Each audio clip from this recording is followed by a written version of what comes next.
Shalom. Selamat pagi Bapak Ibu Jemaat yang dikasihi oleh Tuhan Yesus Kristus.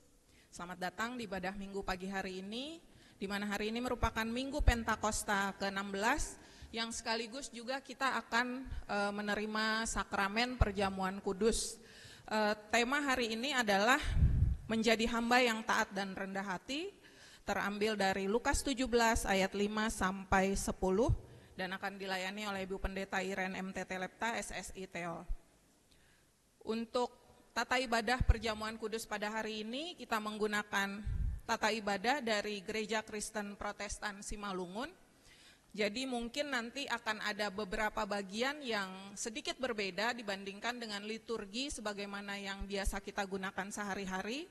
Dan yang perlu menjadi catatan adalah perbedaan di bagian persembahan, nanti khususnya persembahan amplop biru. Setelah persembahan diberikan, tidak ada doa persembahan. Jadi nanti doa persembahannya akan disatukan di bagian terakhir setelah perjamuan kudus selesai dilaksanakan. Itu saja, terima kasih Bapak Ibu. Baik, marilah kita akan memasuki ibadah pada pagi hari ini. Jemaat kekasih Kristus, di dalam ibadah Minggu hari ini akan dilayankan sakramen perjamuan kudus dalam rangka perayaan Hari Perjamuan Kudus Sedunia dan Hari Pekabaran Injil di Indonesia. Untuk itu marilah kita meneduhkan diri, mempersiapkan tubuh, roh, dan jiwa kita bagi Allah. Kita bersaat teduh.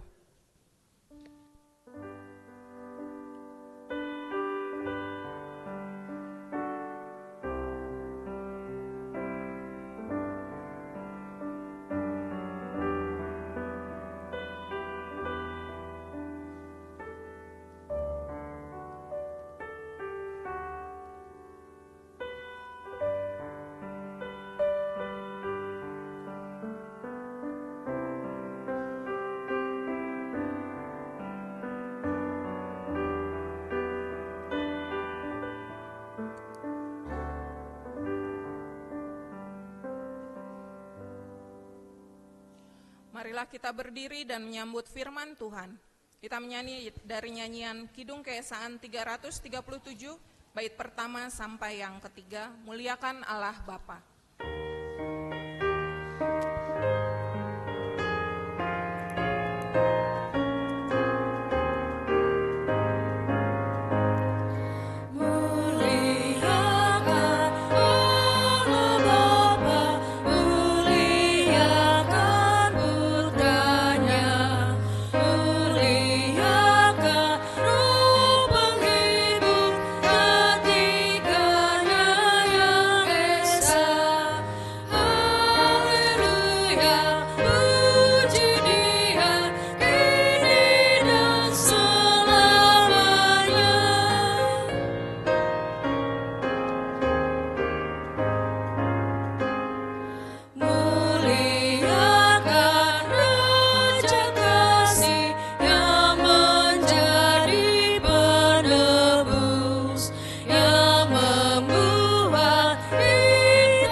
Dan Tuhan Yesus Kristus serta Roh Kudus pencipta langit dan bumi.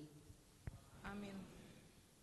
Ya Allah, Engkaulah Allahku, pagi-pagi aku mencari Engkau, jiwaku haus kepadamu, tubuhku letih merindukan Engkau, seperti tanah yang kering dan kehausan tiada berair. Haleluya, haleluya, haleluya.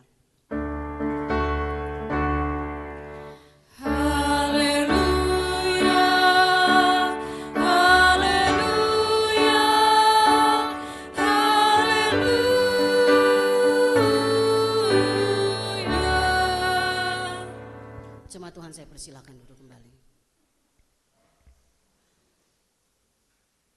Jemaat, mari kita berdoa. Ya Tuhan Allah Maha Kuasa, yang melihat dan mengetahui hati sanubari dan keinginan setiap insan. Sungguh tiada yang tersembunyi di hadapan Tuhan. Kuduskanlah hati dan pikiran kami oleh Roh-Mu saat kami datang ke hadirat-Mu bersujud dan menyembah Engkau di tempat ini, agar kami dapat memuji dan mengasihi Tuhan dengan benar, sesuai dengan kehendak-Mu, serta senantiasa memuliakan nama-Mu yang kudus, melalui Yesus Kristus Tuhan kami. Amin.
Saya ajak berdiri, bagi yang bisa berdiri. Saudara-saudara jemaat, firman Tuhan dalam 1 Yohanes pasal yang ke-9 ayat 8 berkata demikian. Jika kita berkata bahwa kita tidak berdosa, kita menipu diri kita sendiri dan kebenaran tidak ada di dalam kita. Jika kita mengaku dosa kita, Ia setia dan adil sehingga Ia akan mengampuni segala dosa kita dan menyucikan kita dari segala kejahatan. Marilah kita datang bersujud di hadapan Tuhan, mengaku dan memohon ampunan dosa kita.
Kita berdoa.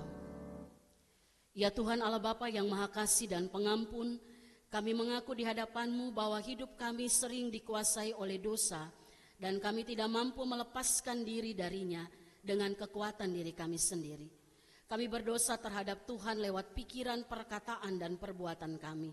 serta kami berdosa karena kami lalai terhadap tugas dan tanggung jawab yang telah Tuhan percayakan kepada kami.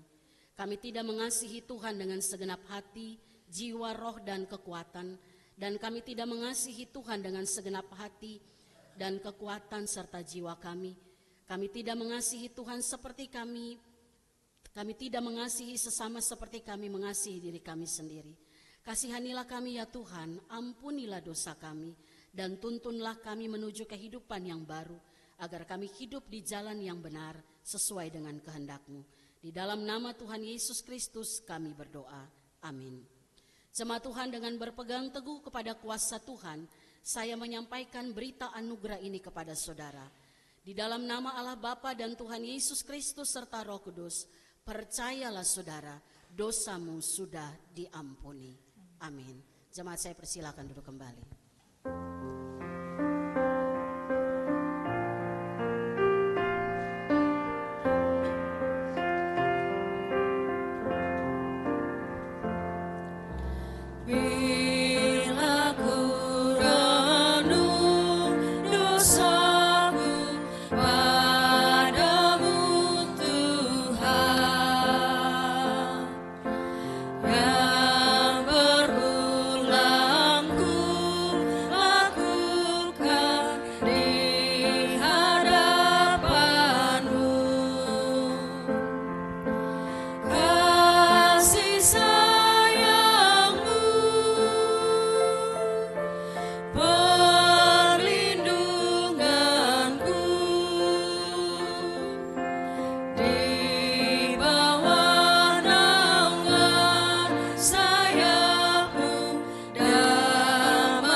Bapak Ibu Jemaat diundang untuk bangkit berdiri.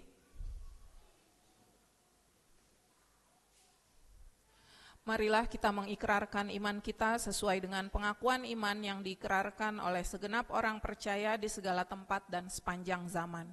Bersama-sama kita katakan, aku percaya kepada Allah, Bapa yang Maha Kuasa, Khalik langit dan bumi, dan kepada Yesus Kristus, anaknya yang tunggal Tuhan kita, yang dikandung daripada Roh Kudus, lahir dari anak darah Maria, yang menderita di bawah pemerintahan Pontius Pilatus, disalibkan, mati dan dikuburkan, turun ke dalam kerajaan maut. Pada hari yang ketiga, bangkit pula dari antara orang mati, naik ke surga, duduk di sebelah kanan Allah, Bapa yang Maha Kuasa, akan datang dari sana untuk menghakimi orang yang hidup dan yang mati. Aku percaya kepada Roh Kudus, gereja yang kudus dan persekutuan orang kudus, pengampunan dosa, kebangkitan daging dan hidup hidup yang kekal. Amin. Jemaat dipersilakan duduk. Jemaat yang dikasih oleh Tuhan, kita siapkan hati kita untuk mendengarkan firman Tuhan. Kita naikkan pujian Kidung Kesan 281 bait 1 dan 2.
Mari kita berdoa. Bapa yang penuh kasih Allah di dalam Yesus Kristus, Tuhan dan Juru Selamat kami yang hidup. Kami percaya Roh Kudus menuntun kami semua boleh ada hari ini di tempat ini, untuk kami datang bersyukur atas segala kebaikan Tuhan dalam kehidupan kami. Dan saat ini Tuhan kami akan membaca dan merenungkan firman Tuhan. Dan kami imani Roh Kudus akan menolong setiap kami untuk mengerti apa yang Bapa kehendaki kami lakukan dalam hidup kami. Biarlah kami tidak hanya sampai pada tahap mengerti, tapi benar-benar menjadikan firman ini gaya kehidupan kami, menghidupi firman ini dalam hidup kami, sehingga melalui kehidupan kami nama Tuhan dipermuliakan. Berbicaralah bagi setiap kami Tuhan, secara khusus dalam persiapan kami juga ambil bagian dalam perjamuan kudus, sehingga apa yang kami terima hari ini memperlengkapi kami, dan kami ambil perjamuan kudus dengan kehidupan yang layak di hadapan Tuhan. Di dalam nama Tuhan Yesus firman yang hidup, Tuhan menyertai saudara. Amin. Jemaat Tuhan, pembacaan firman hari ini terambil dari Injil menurut Lukas pasal yang ke-17. Lukas 17 kita akan baca ayat 5 sampai dengan ayat yang ke-10.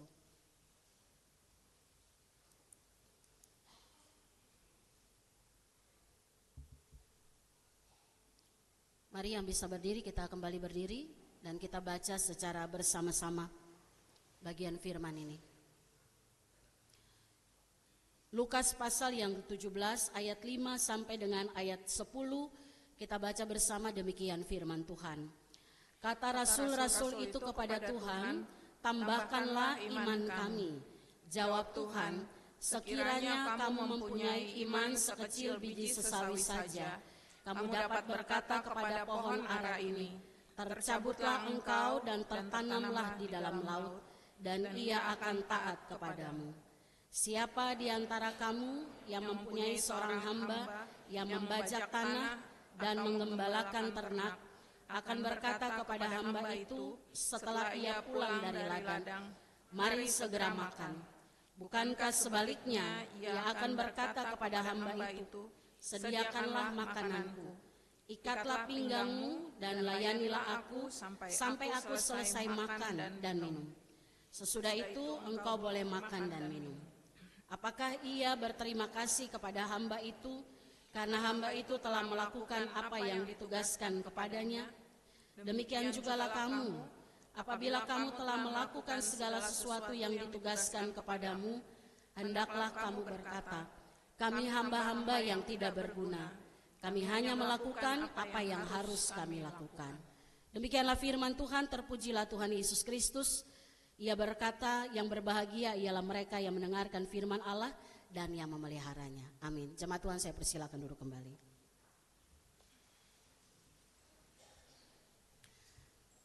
Selamat pagi Bapak Ibu Jemaat. Dalam rangka perayaan Hari Perjamuan Kudus Sedunia, biasanya kita mengikuti tata ibadah yang dikeluarkan oleh Persekutuan Gereja-Gereja Kristen Indonesia atau PGI.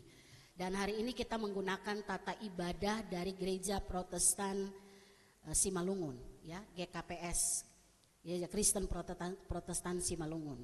Ada orang Simalungun di sini? Tidak ada kan? Tidak ada satupun. Ada. Kan orang Simalungun kan ada Marga Saragi, Purba, apa lagi tuh? Ya, ya kan? Ayo anggap aja kita orang Simalungun semua ya. Karena tadi kan kita pakai tata ibadah itu. Makanya agak sedikit berbeda Bapak Ibu lihat ya. Tapi unsur liturginya tetap ada dalam perjalanan kita beribadah hari ini. Jadi kalau tadi ada yang bilang, kok kita duduk lagi, berdiri lagi, duduk lagi, berdiri lagi. Puji Tuhan di GKU kita duduk ada waktu berdiri. Tadi duduk berdiri, toh? Nah itu dia. Tapi itulah keunikan bergereja. Ya, kita lihat itu sebagai bagian dari persekutuan tubuh Kristus secara bersama-sama. Kita ada dalam ikatan kasih. Hari ini semua gereja di Indonesia memakai tata ibadah dari GKPS. Tema firman Tuhan hari ini juga sama dibahas di seluruh Indonesia, yaitu hamba menjadi hamba yang taat dan rendah hati. Bapak Ibu, kalau saya bilang hamba Tuhan, pikiran kita mengarah ke siapa? Nah ini nih yang begini-begini nih kan. Hamba Tuhan itu siapa? Pendeta. Oh jadi yang jadi hamba Tuhan di sini cuma saya.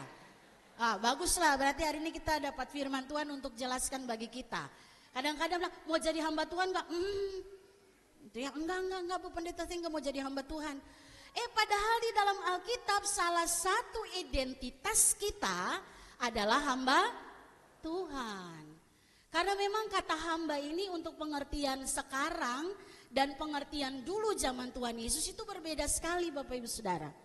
Makanya tadi saya bilang kalau katakan hamba Tuhan, siapa yang ada dalam pikiran kita? Oh para pelayan, Bu Pendeta tuh hamba Tuhan. Lalu Bapak Ibu siapa? Kami kan cuma jemaat. Nah ini baca Alkitab setengah-setengah begini nih.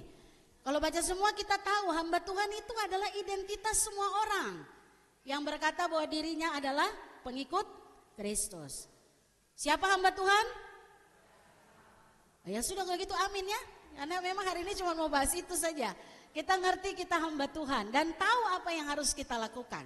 Jadi Bapak Ibu Saudara, hamba Tuhan itu di zaman sekarang yang kita pahami itu adalah orang yang memang bekerja pada seseorang gitu ya.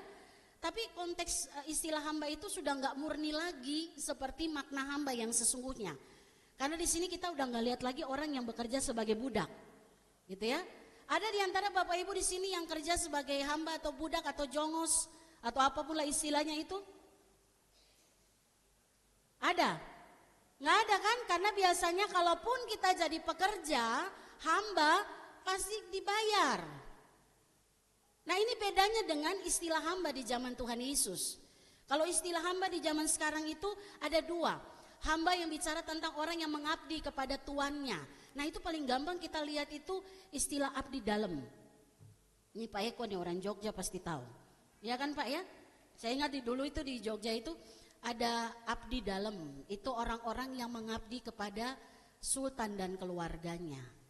Apakah mereka benar-benar 100% mengabdi? Iya, tapi mereka digaji walaupun sangat minim, ya, nggak pakai UMR, nggak tahu kalau sekarang ya. Kalau yang saya tahu dulu itu ketika kami wawancara, mereka sangat minim.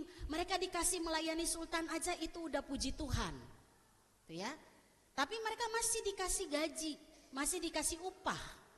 Nah mungkin kalau istilah hamba di situ konteksnya seperti yang kita pahami sekarang, ya. Oh hamba tapi masih ada upahnya. Atau istilah hamba sekarang itu kita lebih pahami ungkapan sebuah kerendahan hati. Bapak Ibu siapa di sini yang kalau berdoa bilang gini, Tuhan inilah aku hambamu. Tadi nggak ngaku jadi hamba Tuhan, tapi kalau dalam doa bilang diri hamba Tuhan, gitu kan? Kadang kita suka berdoa gitu ya, Tuhan aku hambamu Tuhan, Tuhan ampunilah hamba gitu. Siapa yang berdoa begitu? Semua kan? Tidak ada. Semua berdoa gitu kan, Tuhan inilah aku hamba-Mu yang penuh dengan salah dan dosa ya Tuhan. Ampunilah hamba. Wih, keren banget ngomongnya. Tapi ngerti gak arti hamba? Kalau zaman sekarang mungkin gak terlalu karena memang kita gak hidup dalam budaya itu. Tapi kalau zaman dulu, zaman Yesus bahkan kekaisaran Romawi, itu zaman dunia kuno, istilah hamba itu orang ngerti banget apa maksudnya. Karena yang disebut hamba itu adalah orang yang benar-benar mengabdikan dirinya sepenuhnya kepada sang Tuan. Kenapa? Karena hidupnya milik tuannya. Jadi biasanya hamba itu orang yang didapat dari tawanan perang. Jadi kalau habis perang, tawanan perang itu ada yang diambil untuk menjadi hamba. Jadi mereka mengabdi kepada orang yang mengambil mereka. Atau hamba itu juga sebutan kepada orang yang menjual dirinya karena hutang.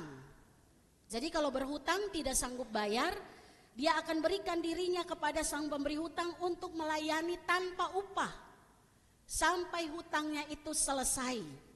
Nah itu disebut hamba. Atau hamba adalah orang yang lahir dari keluarga hamba. Nah seperti itu. Nah orang yang disebut hamba di zaman Tuhan Yesus itu adalah orang-orang yang benar-benar memberikan hidupnya tanpa diupah sepeser pun. Dan mereka gak punya hak apapun atas dirinya. Jadi kalau mereka sudah menjadi hamba dari seorang tuan, hidupnya hanya mengabdi kepada tuan itu, dia gak punya hak apapun selain kewajiban untuk melayani sang tuan. Apa tugas hamba di zaman itu? Dia akan ditugaskan untuk mengembalakan ternak. Dia ditugaskan untuk mengurus ladang. Dia ditugaskan untuk urus semua kebutuhan rumah tangga sang tuan. Jadi gak ada apapun yang dia lakukan untuk kepentingan dirinya. Tapi dia lakukan untuk kepentingan tuannya. Kenapa? Karena dia sudah milik tuan itu. Maka tuan yang memiliki hamba itu dikatakan dia gak biasa mengucapkan terima kasih kepada hambanya. Dan itu hal yang wajar. Bapak Ibu tadi perhatikan ayat 9 ya. Salah satunya Yesus gambarkan itu ya. Dari ayat 7 tuh Tuhan juga udah bilang itu tugas hamba tuh. Bajak tanah, gembalakan ternak. Setelah pulang dia gak diajak makan, enggak. Tapi tuannya akan bilang begini, dia udah capek-capek pulang, siapkan makanan aku. Setelah dia siapkan makanan, tuannya gak perlu ucapkan terima kasih karena itu gak wajar. Dari seorang tuan ke hamba. Kalau sekarang kita bilang apa? Kurang ajar kalau kayak begitu kan. Udah bikin sesuatu gak bilang terima kasih. Tapi kalau waktu itu kata terima kasih itu tidak wajar diucapkan kepada seorang hamba. Coba bayangkan seberapa rendahnya kehidupan seorang hamba di zaman itu. Begitu Bapak Ibu ya, ngerti sampai bagian ini? Jadi betapa rendahnya kedudukan seorang hamba. Ayat 9 kan Tuhan bilang tadi dalam ayat 9, apakah ia berterima kasih kepada hamba itu karena hamba itu telah melakukan apa yang ditugaskan kepadanya? Enggak harus. Dan itu sesuatu yang wajar. Sampai di sini Bapak Ibu Saudara kita mengerti arti seorang hamba di zaman Tuhan Yesus. Bahkan jauh sebelum ada Yesus, sebelum Yesus hadir di dunia ini, di zaman Mesopotamia kuno itu sudah praktek seperti itu. Makanya Bapak Ibu perhatikan ya, di zaman Abraham, ya, kemudian Yakub, Ishak, ada kan orang-orang yang bekerja penuh kan kepada mereka ya. Salah satu hamba Abraham namanya siapa? Yang dia disuruh untuk mencari istri kepada Ishak. Eliezer. Hai puji Tuhan ada yang bisa jawab ya. Itu ya. Kemudian siapa hamba yang dikasih oleh Lea dan Rahel untuk menjadi apa ya? Siapa namanya itu? Yang menjadi istri Yakub? Bilha dan Bilha saja. Bilha dan yang diingat cuma Bilha ya. Silva. Ya kan? Nah itu orang-orang yang gak punya hak. Makanya waktu Lea dia tidak punya anak dia katakan ini saya kasih Silva. Tidur dengan dia supaya kamu dapat keturunan atas nama Lea. Gitu ya Bapak Ibu. Jadi hamba budak itu gak punya hak apapun atas dirinya. Selain dia mengabdi kepada Tuhan. Nah Bapak Ibu, oleh karena itu waktu Yesus pakai ilustrasi atau gambaran tentang tuan dan hamba. Dalam konteks ini para murid ngerti dengan banget siapa hamba, siapa tuan. Yesus kan sedang membawa mereka untuk kasih gambaran tentang relasi antara Allah dengan manusia. Antara mereka yang disebut hamba Tuhan dengan Allah sebagai Tuan yang menyelamatkan kehidupan mereka. Murid ini ngerti dengan baik. Pertanyaannya, kenapa Yesus harus jelaskan secara khusus kepada para murid tentang makna hamba dan tuan? Bapak Ibu perhatikan ayat 5 dan 6. Ini menjadi alasan Yesus menjelaskan dalam perikop tuan dan hamba. Sama-sama kita baca ayat 5 dan 6, kata rasul-rasul itu kepada Tuhan, tambahkanlah iman kami. Jawab Tuhan, sekiranya kamu mempunyai iman sekecil biji sesawi saja, kamu dapat berkata kepada pohon ara ini, tercabutlah engkau dan tertanamlah di dalam laut, dan ia akan taat kepadamu. Ada satu kali lagi Tuhan Yesus bilang, kalau kamu punya iman sebesar biji sesawi, kamu bisa katakan kepada gunung, pindahlah, maka gunung itu akan pindah. Bapak Ibu ngerti apa yang Tuhan mau katakan sebelum dia menjelaskan tuan dan hamba? Di bagian ini Tuhan Yesus sedang mengingatkan para murid, atau dia sedang mengoreksi konsep iman dan pelayanan para murid. Karena bagi para murid mereka bilang kan sama Tuhan Yesus, tambahkanlah iman kami. Di zaman itu orang Yahudi itu memahami bahwa kalau orang beragama, termasuk para murid karena mereka orang Yahudi. Kalau orang sudah beragama, melakukan segala aktivitas Taurat dengan benar, berarti dia adalah orang yang otomatis akan menerima upah dari Allah. Itu dia. Makanya murid-murid bilang begini, Tuhan tambahkanlah iman kami. Kenapa? Karena sebelumnya Tuhan Yesus sedang jelaskan tentang makna pengampunan. Kalau bicara mengampuni kan gampang apa susah? Masih susah. Ini kan tanya berulang-ulang kali dari mimbar ini ya.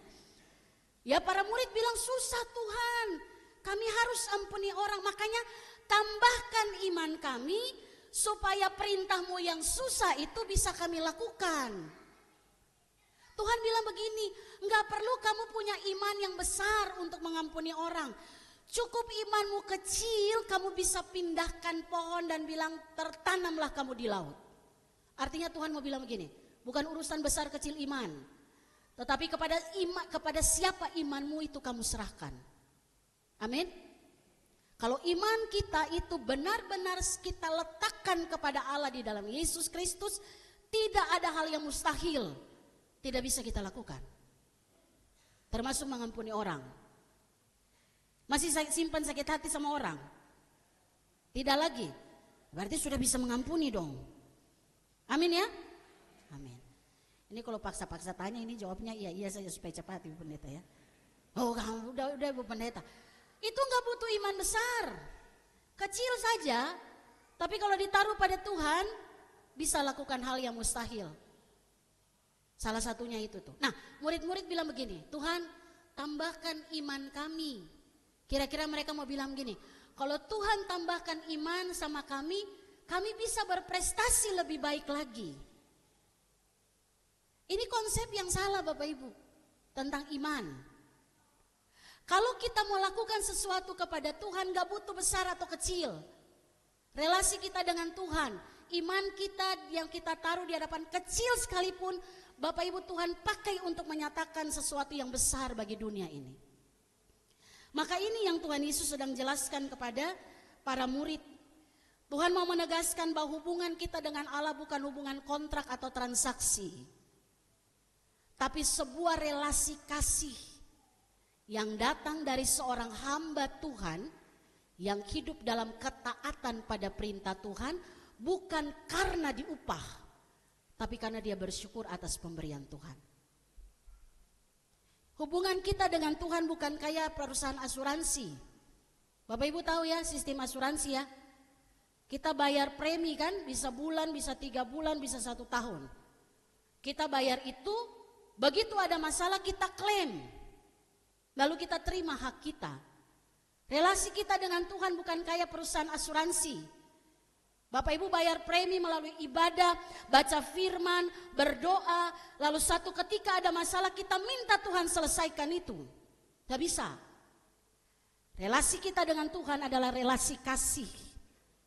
Dan itu didasarkan pada relasi kita dengan Allah, ketaatan kita kepada Tuhan atas segala perintahnya. Saya tanya sekali lagi, Bapak Ibu hamba Tuhan, jangan tegang begitu, santai saja. Bapak Ibu hamba Tuhan, berarti kita ngerti relasi kita dengan Tuhan. Gak ada urusan transaksi itu.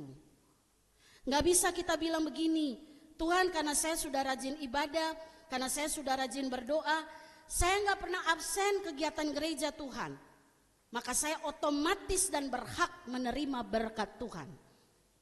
Ini orang yang urus relasinya dengan Tuhan dengan sistem transaksi. Dia tuntut hak karena dia sudah lakukan sesuatu kepada Tuhan. Yang model begini bukan hamba Tuhan. Karena kalau yang namanya hamba, dia lakukan semua tanpa memikirkan haknya di hadapan Tuhan. Kalaupun dia lakukan sesuatu, itu tanda syukur kepada Tuhan. Maka Bapak Ibu Saudara, jangan salah ya, orang Kristen zaman sekarang masih punya konsep yang keliru ini.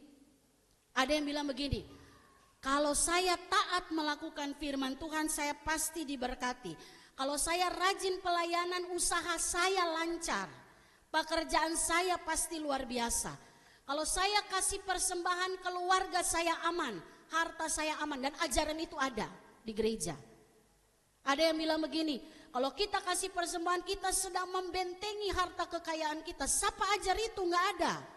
Baca Alkitab. Memberi persembahan itu tanda syukur kita kepada Tuhan. Bukan transaksi kita dengan Tuhan. Lalu kita bilang saya sudah kasih, Tuhan jaga saya ya. Nggak bisa, itu bukan hamba. Itu hamba upahan itu.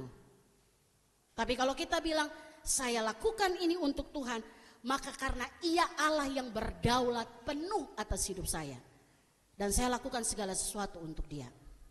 Nah, banyak orang Kristen masih punya salah konsep gitu ya, cara berpikir yang salah, dan ini berbahaya Bapak Ibu Saudara.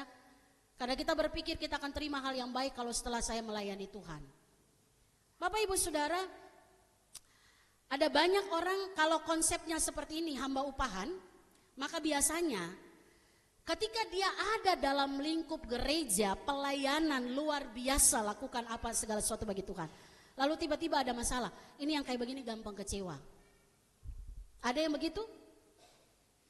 Maksudnya bukan di sini, maksudnya di mana-mana gitu ya. Ada yang model kayak begitu ya.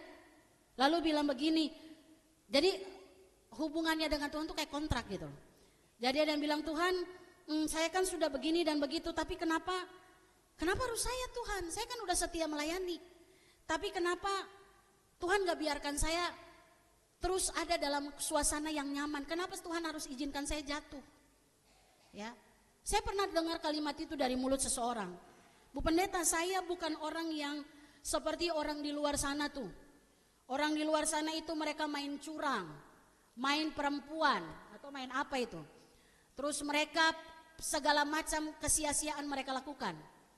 Tapi hidupnya aman-aman. Saya yang lurus-lurus, kenapa Tuhan izinkan saya bangkrut? Itu saya dengar langsung. Baru saya ngerti, oh ada orang punya pemahaman bahwa relasi dia dengan Tuhan itu seperti kontrak, transaksi. Kalau saya sudah lakukan ini, Tuhan harus lakukan ini sama saya. Ada yang begitu ya? Ada. Di sini mah enggak sih. Ya kan orang Depok 1 kan baik-baik toh. Aminkan dong gitu ya. Ya kan tiap hari didoakan kan. Biar kita baik-baik semua kan.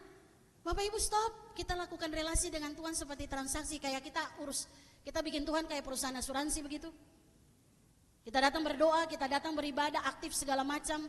Lalu kita bilang Tuhan harus berkati saya. Enggak ada itu. Hari ini Lukas 17 ayat 5-10 jelaskan kepada kita. Relasi kita dengan Tuhan adalah relasi yang didasarkan pada kasih dan ketaatan seorang hamba untuk melakukan perintah Tuannya. Dan Tuhan kita tuh cuma satu, Allah di dalam Yesus Kristus. Bapa, Anak, dan Roh Kudus, 3 pribadi dalam satu hakikat. Itu yang kita sembah. Maka kalau ada orang bilang begini Bapak Ibu Saudara, ayo datang ibadah, kalau enggak jauh berkat loh. Jangan mau datang, karena itu motivasinya enggak benar. Suka dengar kayak gitu ya? Ini kalau enggak ibadah berkatnya jauh loh. Siapa yang bilang? Tapi bukan berarti itu jadi alasan untuk tidak datang ibadah. Ada yang bilang, enggak usah datang ibadah gitu ya. Ibadah enggak ibadah berkat dekat kok. Salah juga itu. Karena kalau kita datang beribadah berarti kita sedang menyatakan syukur kita kepada Tuhan. Kenapa? Tuhan kasih banyak hal dalam hidup saya. Dan satu hal yang saya nggak bisa bikin yaitu keselamatan jiwa saya. Tuhan kasih itu sama saya. Oleh karena itu kalau saya datang ibadah, kalau saya ambil waktu bicara dengan Tuhan setiap hari dalam doa dan firman, bukan karena saya mau diberkati, tapi karena saya meresponi berkat besar yang Tuhan sudah kasih dalam kehidupan saya. Amin. Bapak Ibu datang hari ini ibadah karena sudah diberkati oleh Tuhan. Amin. Karena ada loh orang yang nggak apa-apa ibadah. Kita datang terlambat, yang penting pas berkat itu setidaknya kepala kita muncul dalam gereja. Ada loh yang kayak begitu. Ada nggak? Ada. Yang begitu kan?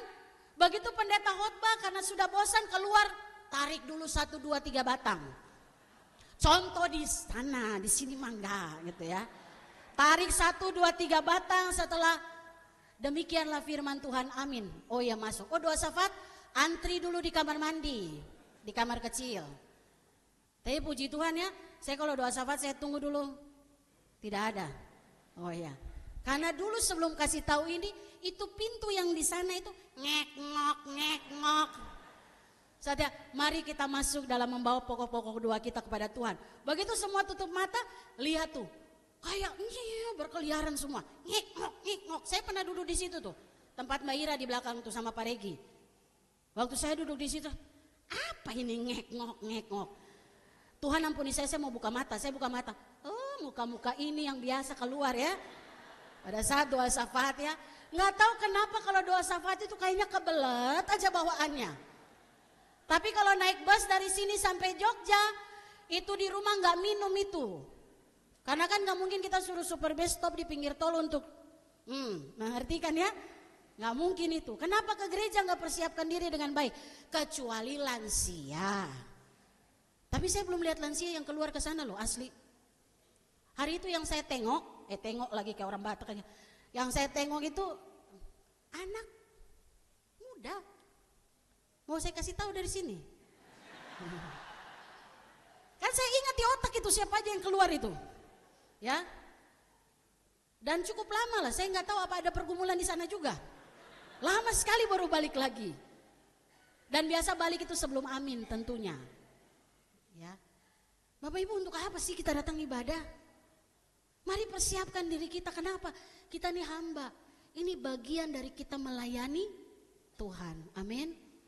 Maka kalau dalam gereja pun jangan main HP. Kelihatan dari sini. Ya Bapak Ibu ya, kelihatan kok. Cuman tinggal saya berteriak saja, taruh itu HP. Ambil mata saya mengarah kan sudah tahu kan. Itu langsung semua masukin bawah tuh. Saya masuk cepat-cepat di bawah itu, jangan sampai pendeta dapat tahu. Ini puji Tuhan ini ya, mimbar agak tinggi, nanti besok mungkin agak tinggi sedikit lagi supaya bisa kelihatan langsung. Bagian-bagian belakang itu ya. Yang mata ke atas tapi tangan main di bawah. Gitu ya. Nah Bapak Ibu Saudara, hari ini Tuhan ingatkan kita, relasi kita dengan Tuhan itu bukan transaksi. Nggak perlu tambah-tambah iman, kecil saja. Tapi kita bisa melakukan perintah Tuhan dengan sempurna. Siapa yang mampukan kita lakukan perintah Tuhan?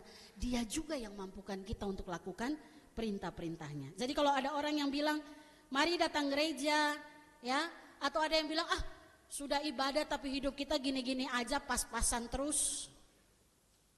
Saya rajin ke gereja tapi ya hidup nggak berlebih-lebihan, ya.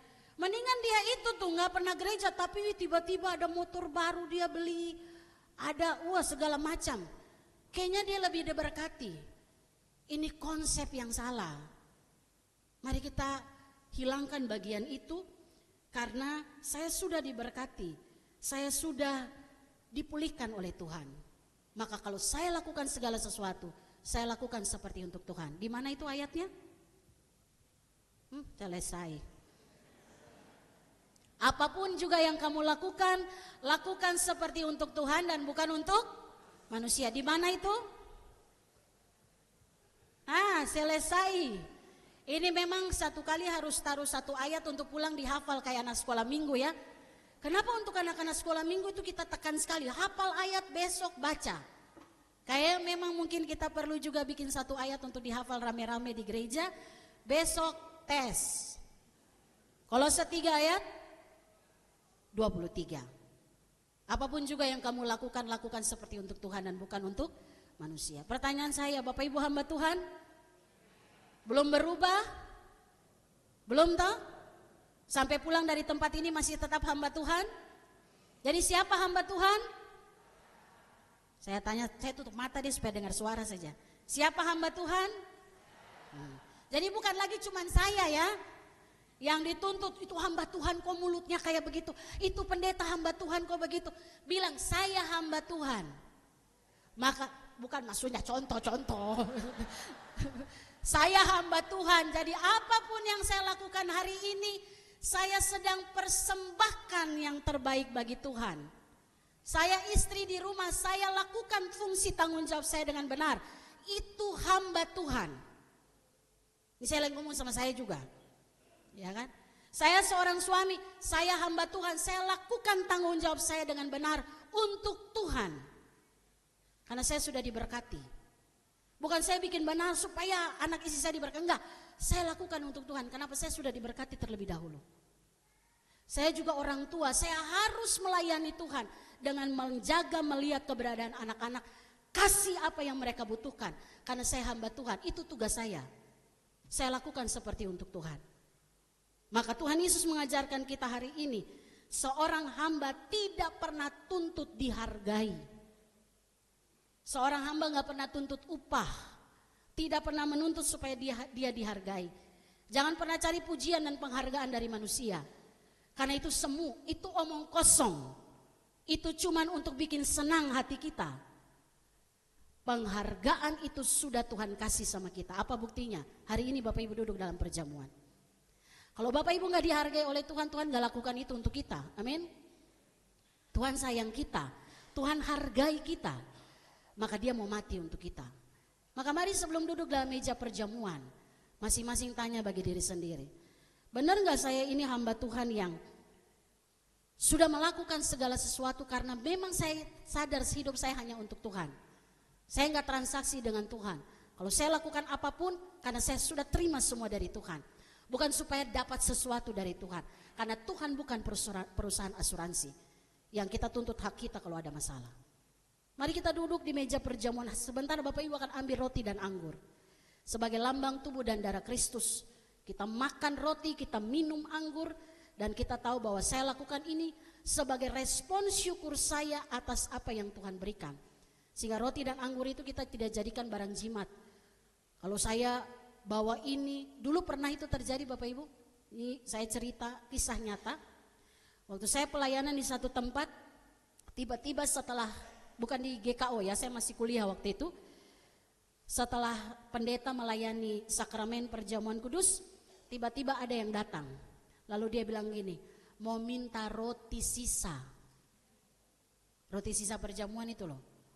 Ya, biasa dimakan sama kita juga kan, gitu ya, perjamuan. Terus dia minta sisa roti buat apa? Mau ditaruh di mata air sawah. Buat apa? Biar subur. Nah, kau pikir ini roti pupuk atau apa gitu ya. Saya waktu itu belum ngerti. Jadi saya bilang, ini maksudnya apa? Lalu dijelaskan, ini pemahaman-pemahaman yang masih ada Ibu Pendeta. Kalau ambil sisa roti perjamuan lalu ditaruh di sawah, itu akan menyuburkan sawah. Saya bilang, ajaran dari mana itu? Semoga tidak ada di sini kayak begitu ya. Gak ada kan? Yang gak taruh di sawah, taruh di mana, di dompet kah, di mana kah supaya terjadi mujizat. Gak ada itu roti tetap roti, anggur tetap anggur. Tapi waktu kita terima dan Bapak Ibu ketika pegang di tangan dan berdoa di hadapan Tuhan, ini lambang saya dipersatukan dengan tubuh Kristus.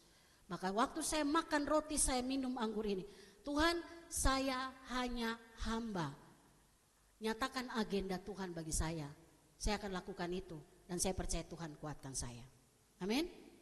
Pertanyaan terakhir, Bapak Ibu hamba Tuhan, mau sampai kapan jadi hamba Tuhan?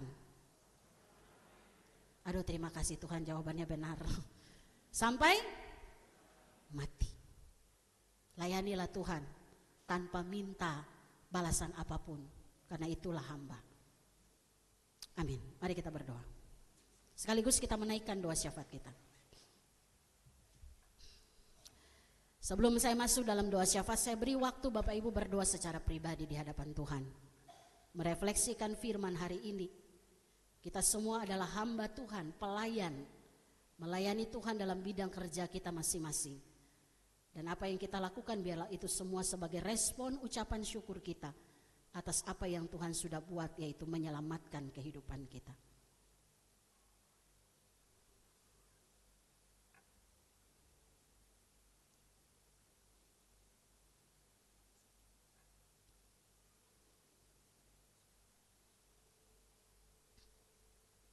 Bapa, Engkau mendengar setiap pengakuan kami sebagai hamba-hambamu.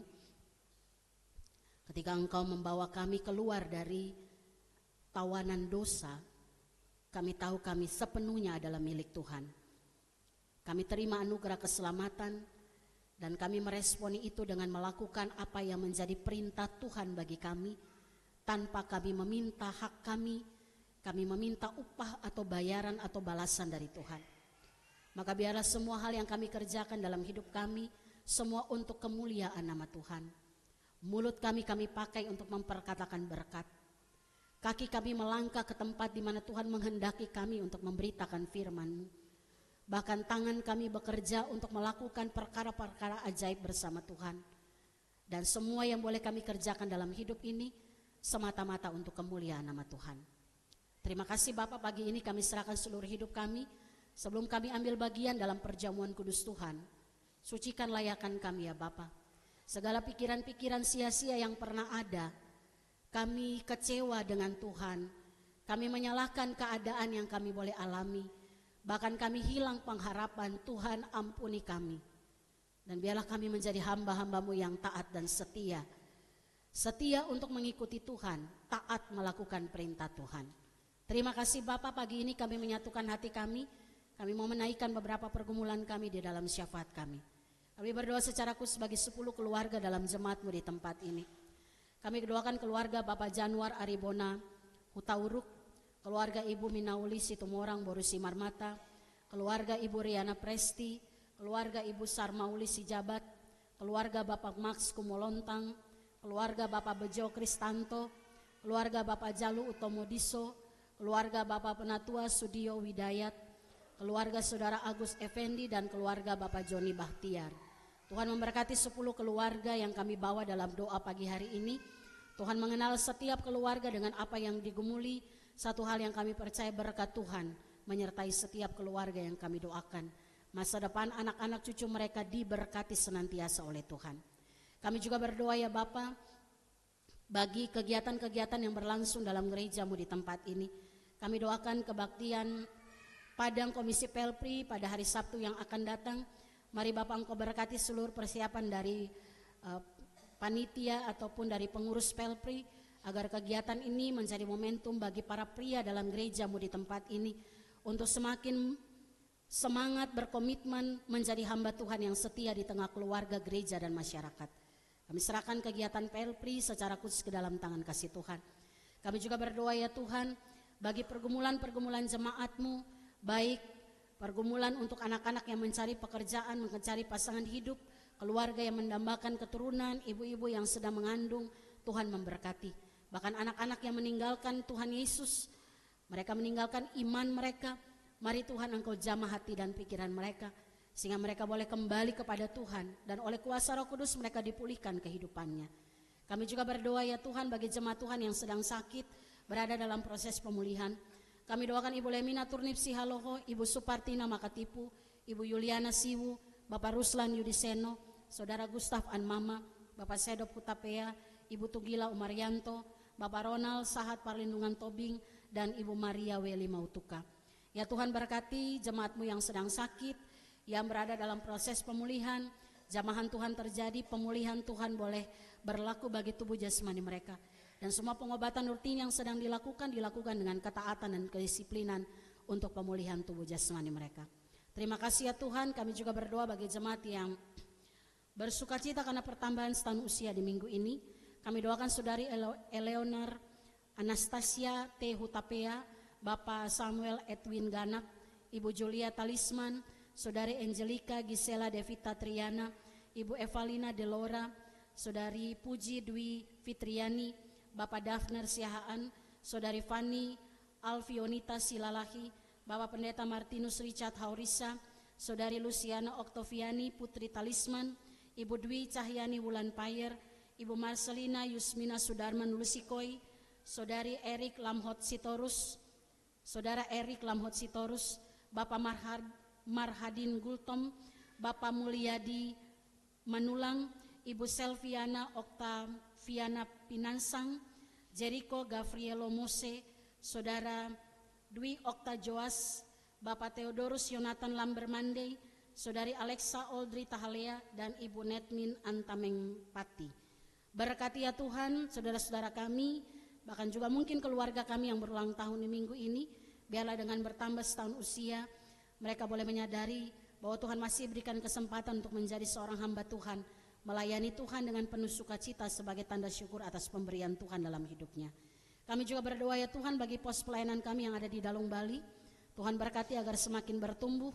Kami doakan juga Sinode GKO, berkati setiap persiapan-persiapan yang dilakukan untuk sidang majelis lengkap Sinode pada minggu ketiga bulan November. Kami juga berdoa ya Tuhan bagi seluruh majelis pekerja Sinode dan semua jajaran yang ada, agar tetap fokus pada apa yang menjadi agenda Tuhan bagi GKO. Kami tidak melakukan agenda pribadi, tapi benar-benar hanya fokus pada apa yang menjadi kehendak Tuhan yang harus kami lakukan melalui gerejamu. Kami juga berdoa ya Tuhan bagi bangsa dan negara kami, kota Depok di mana kami ada. Tuhan memberkati agar kehadiran kami juga memberikan kontribusi yang baik bagi pembangunan kota ini. Berkati pemerintah kami, baik di tingkat pusat sampai ke desa-desa. Biarlah apa yang mereka putuskan, kebijakan yang diambil untuk pemulihan bangsa dan negara kami. Semua pelayan Tuhan yang ambil bagian dalam pelayanan minggu pagi ini, Tuhan juga memberkati. Pakai hidup kami terus Tuhan, tidak hanya melayani pekerjaan Tuhan, tapi juga menjadi teladan iman di tengah-tengah kehidupan umat-Mu. Ini menjadi doa kami. Dan kami teringat salah satu suku yang terabaikan di Indonesia. Kami doakan suku Sawi di Papua. Tuhan memberkati agar mereka boleh membuka hati untuk menerima Injil. Dan mereka yang masih ada dalam kepercayaan animisme boleh mendengar berita Injil dan diselamatkan, meninggalkan gaya kehidupan yang penuh dengan kekuatan kegelapan atau okultisme. Bahkan kami berdoa untuk suku Bausi ini agar mereka dapat kesempatan untuk memperoleh pendidikan yang layak. Terima kasih Tuhan, ini menjadi doa kami pagi hari ini. Kami mohon ampun ya Bapa kalau dalam hidup ini kami masih melakukan dosa. Tuhan ampuni kami. Kami bawa doa ini hanya ke dalam tangan pengasihan-Mu, Yesus Kristus Tuhan dan Juru Selamat kami yang hidup. Amin. Bapak Ibu Jemaat, kita akan memberikan persembahan. Sebelumnya marilah kita mendengarkan firman Tuhan yang menjadi dasar bagi kita untuk memberikan persembahan sebagaimana tertulis di dalam Mazmur 50 ayat 23. Siapa yang mempersembahkan kurban syukur, ia memuliakan aku. Orang yang benar jalannya akan kuperlihatkan kepadanya keselamatan dari Allah. Kita akan memberikan persembahan sambil kita menyanyikan nyanyian pujian Betapa Hatiku.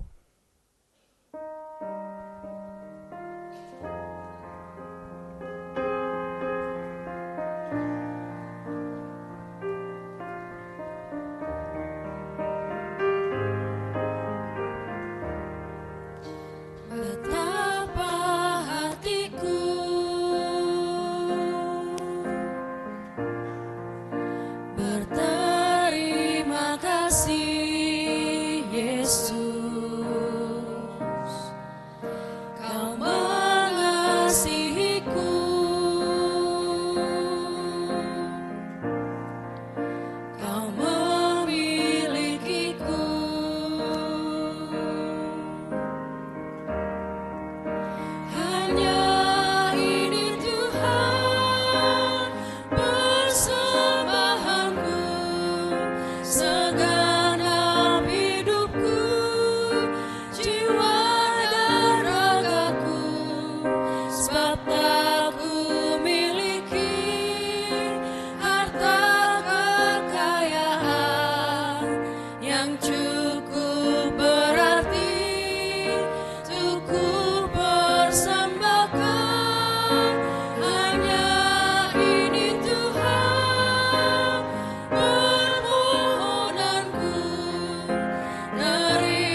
Jemaat yang dikasihi oleh Tuhan, kita masuk dalam persiapan kita untuk menerima sakramen perjamuan kudus.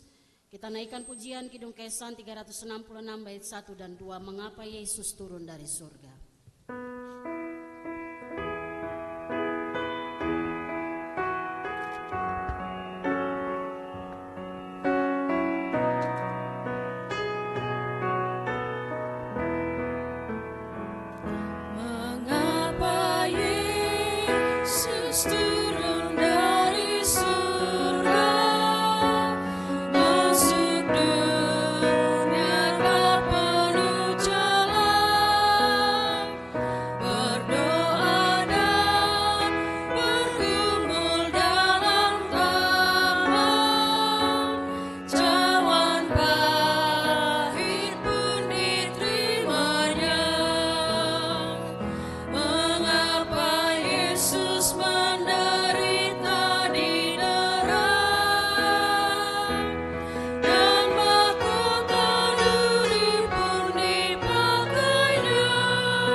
Jemaat Tuhan untuk berdiri.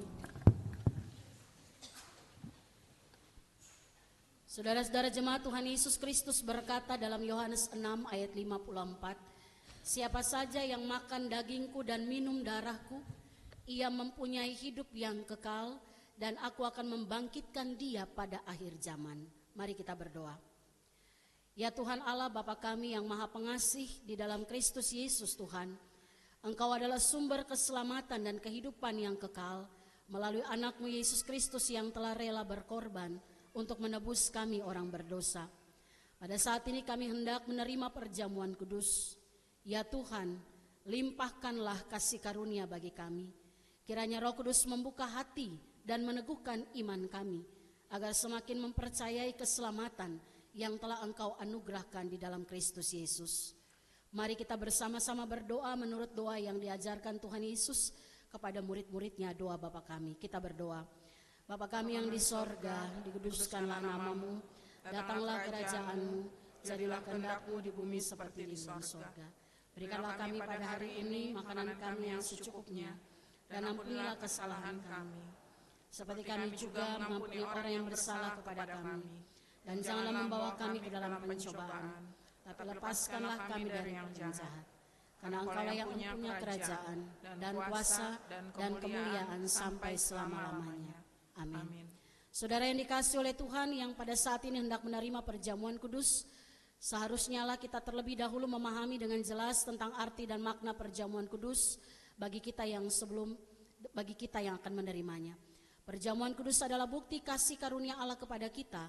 Oleh karena itu marilah kita bersyukur dan berterima kasih kepada Tuhan Allah yang telah menyelamatkan kita melalui pengorbanan anaknya Yesus Kristus. Bersamaan dengan keinginan kita untuk menerima roti dan anggur sebagai perantaraan dari daging dan darah Kristus, marilah kita datang ke hadirat-Nya di dalam ketulusan dan kerendahan hati kita. Sebagai penyataan atas janji saudara, saya berikan kesempatan saudara untuk menjawab pertanyaan berikut ini. Yang pertama, Apakah saudara percaya kepada Yesus Kristus yang telah datang ke dunia ini untuk menyelamatkan orang berdosa? Dia yang telah mati dan bangkit kembali untuk menanggung dan menghapus dosa saudara. Apakah saudara percaya? Ya, saya percaya. Pertanyaan yang kedua, apakah saudara percaya bahwa roti dan anggur dalam perjamuan kudus adalah lambang dari tubuh dan darah Tuhan kita Yesus Kristus? Ya, saya percaya. Pertanyaan yang ketiga dan yang terakhir, apakah saudara bersedia menunjukkan tanda pengampunan dosa dalam hidup saudara dengan menyatakan suatu kehidupan yang baru? Apakah saudara bersedia berdamai dengan orang yang menyusahkan hati saudara dan mengampuni kesalahannya? Ya, saya bersedia. Allah sungguh bersuka cita menerima janji dan pengakuan saudara. Terpujilah Tuhan Allah dalam segenap kehidupan kita. Amin. Jemaat, saya persilakan duduk kembali. Sebagai nyanyian persiapan mimbar, kita naikkan persiapan perjamuan, meja perjamuan di hadapan Tuhan Yesus kita nyanyikan.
Jemaat yang dikasihi oleh Tuhan, dengan penuh penghayatan, marilah kita merenungkan pesan serta mendengar perkataan Tuhan Yesus ketika dia mempersiapkan perjamuan kudus.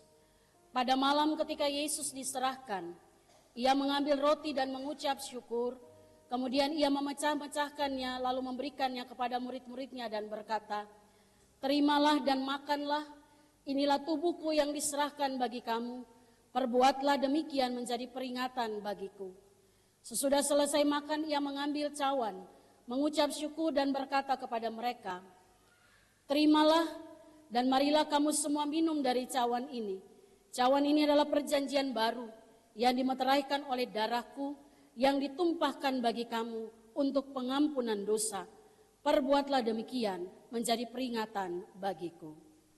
Jemaat yang dikasihi oleh Tuhan, perjamuan kudus ini diperuntukkan bagi saudara-saudara yang telah mengaku percaya atau menerima peneguhan sidi. Marilah dan datanglah, semuanya telah tersedia. Kecaplah dan lihatlah betapa baiknya Tuhan itu. Berbahagialah orang yang berlindung padanya. Jemaat yang dikasihi oleh Tuhan, Tuhan Yesus berkata, "Inilah tubuhku yang diserahkan bagi kamu." Ambillah.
saudara kita mengangkat roti kita masing-masing.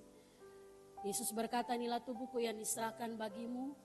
Itulah yang memelihara dan meneguhkan imanmu kepadanya, agar engkau beroleh kehidupan yang kekal. Makanlah saudara dengan penuh ucapan syukur.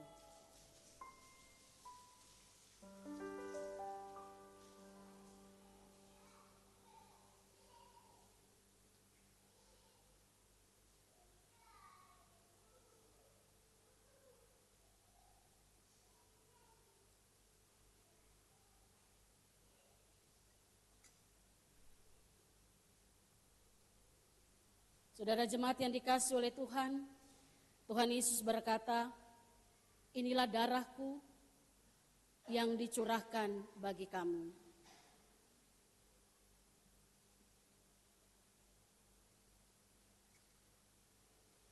Ambillah.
angkat seloki kita masing-masing. Saudara, inilah darahku. Yesus katakan, inilah darahku yang dicurahkan bagimu. Itulah yang memelihara dan meneguhkan imanmu kepadanya, agar engkau beroleh kehidupan yang kekal. Minumlah saudara dengan penuh ucapan syukur.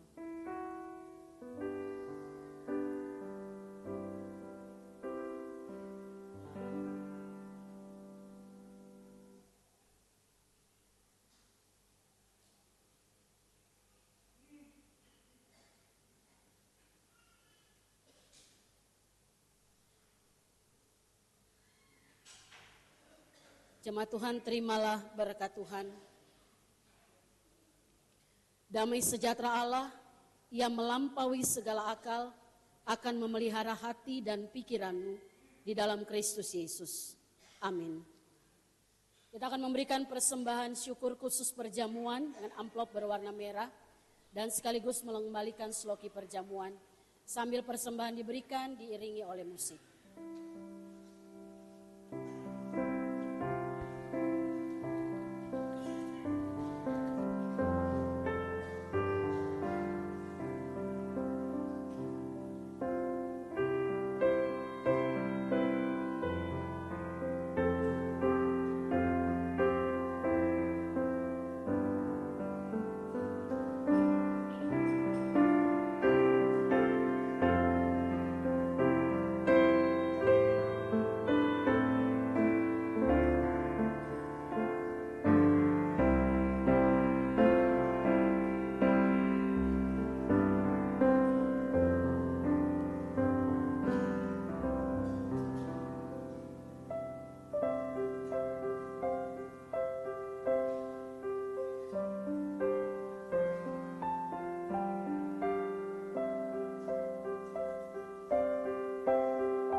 Jemaat yang dikasihi oleh Tuhan, puji Tuhan hari ini kita telah melaksanakan atau mengikuti undangan meja perjamuan Tuhan, sakramen perjamuan kudus dalam rangka Hari Perjamuan Kudus Sedunia dan Hari Pekabaran Injil Indonesia.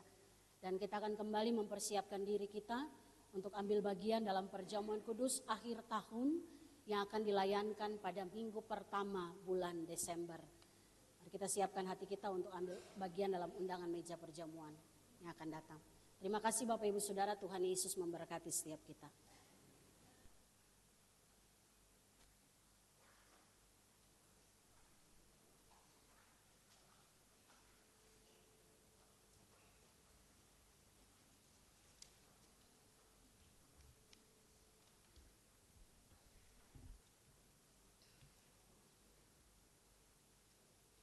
Saya mengajak jemaat Tuhan untuk berdiri untuk menaikkan pujian dan syukur kepada Tuhan. Kita akan naikkan pujian syukur secara berbalasan. Aku hendak memuji Tuhan pada segala waktu. Puji-pujian kepadanya tetap di dalam mulutku. Karena Tuhan jiwaku bermegah. Biarlah orang-orang yang rendah hati mendengarnya dan bersuka cita. Muliakanlah Tuhan bersama-sama dengan aku. Marilah kita bersama-sama memasyurkan namanya. Aku telah mencari Tuhan, lalu Ia menjawab aku. Dan melepaskan aku dari segala kebentaranku. Marilah kita memuji Tuhan dan bersyukur baginya. Amin. Jemaat dipersilakan duduk.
Syukur kita.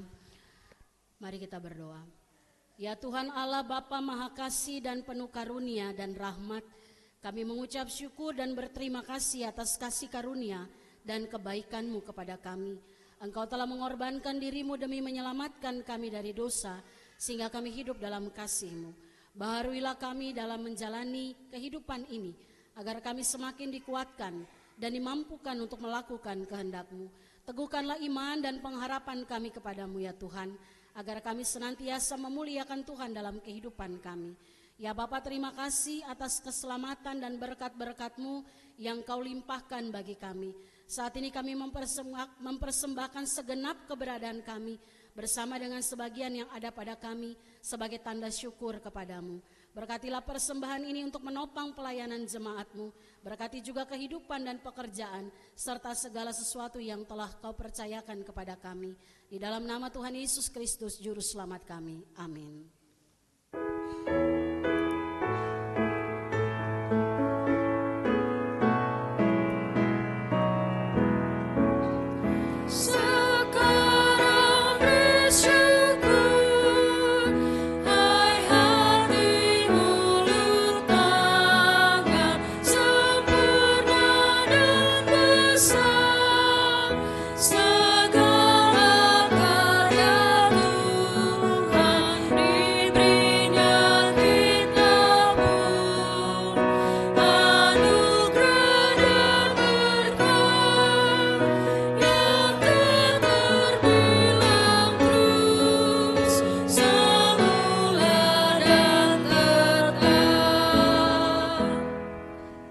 Mengajak jemaat Tuhan berdiri untuk kita naikkan doa penutup dan pengutusan serta berkat. Kita berdoa menyerahkan persembahan kita kepada Tuhan. Ya Tuhan Allah Bapa yang Maha Murah dan Pengasih, kami bersyukur dan berterima kasih atas segala berkat dan anugerah-Mu yang senantiasa melimpah dalam kehidupan kami. Engkau telah menyertai kami dan memberkati segala pekerjaan kami sampai hari ini. Dengan rasa syukur dan terima kasih, kami datang ke hadirat-Mu, membawa persembahan yang bersumber daripadamu, menjadi persembahan syukur dan pujian bagi nama-Mu. Kiranya Engkau berkenan menerimanya demi kemuliaan-Mu dan kebesaran kerajaan-Mu di bumi ini. Di dalam nama Tuhan Yesus, Yesus Kristus Tuhan kami, terimalah doa dan persembahan ini. Amin.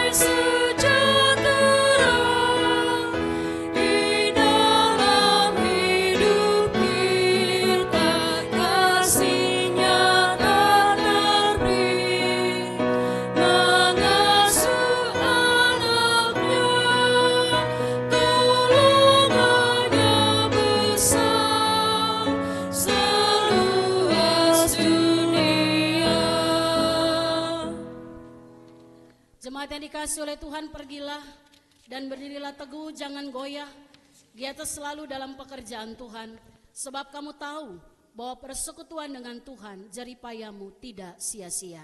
Terimalah berkat Tuhan. Tuhan memberkati engkau dan melindungi engkau. Tuhan menyinari engkau dengan wajah-Nya dan memberi engkau kasih karunia. Tuhan menghadapkan wajah-Nya kepadamu dan memberi engkau damai sejahtera. Amin.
Dipersilakan duduk untuk bersaat teduh. Selamat hari Minggu, Tuhan Yesus memberkati.